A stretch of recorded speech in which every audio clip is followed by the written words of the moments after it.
Hey everybody, and welcome back to another edition of BritBeat TV. Today we're taking another look at a classic Beatles guitar in the BritBeat guitar collection. Last time we covered George Harrison's Duo Jet, and before that we covered Paul's first Hofner bass, the Cavern bass. And this time we're taking a look at John Lennon's Rickenbacker 325 12-string. What I have here today with me is a reissue 325 12-string just like John's. And this guitar has a very rich history going all the way back to 1964, right before the Beatles went on the Ed Sullivan Show. And the story is that Francis Hall, the head of Rickenbacker, was meeting with the Beatles, had scheduled a meeting with the Beatles to deliver a couple of guitars, one of them being George Harrison's 12-string Fireglow guitar, heard all over the Hard Day's Night album, and we'll get to that guitar in the future.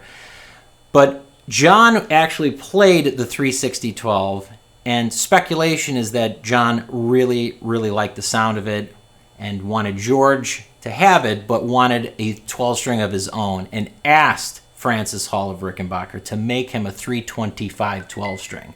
Prior to that, Francis Hall was actually bringing the 6-string 325 to John to play on the Ed Sullivan Show, but it wasn't quite ready in time, so it made it on the second Ed Sullivan Show, the second appearance when the Beatles were in Miami. John had ordered this at that time, and this came to John in the spring, around April of 1964. And then pretty much exclusively it became John's backup guitar on the whole North American tour through 64 and 65, which makes it very cool. Actually, the first performance where John played it from top to bottom through the whole show was on Dutch TV in the Netherlands on June 5th, 1964. And so that's a classic show, and the 12-string can be seen throughout that whole performance. Also, what's unique about that, a little extra bit of history here, but the Vox Python strap, as it's come to be known, which I have right here, this is a reissue of that strap. John's first appearance with this strap was with the 325 12-string. John had asked Vox to make him something special. A guitar strap made of snakeskin is what he wanted, and this is what they came up with.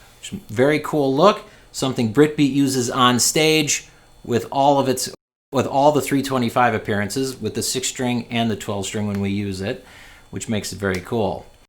If you go into the actual Beatle records and want to hear this guitar on a couple of tracks, it's on 2 tracks specifically, and that is on Every Little Thing and Words of Love from the Beatles for Sale album. So if you listen real close, you can hear that extra chime coming out of the rhythm guitar, and it's very cool. It sounds incredible. It's a fantastic guitar. It's a lot like his 6-string 325, but one of the main differences on the 12-string is that it has no vibrato arm, because the minute you use that arm, this will go completely out of tune. So Rick decided to add just the standard plate at the bottom.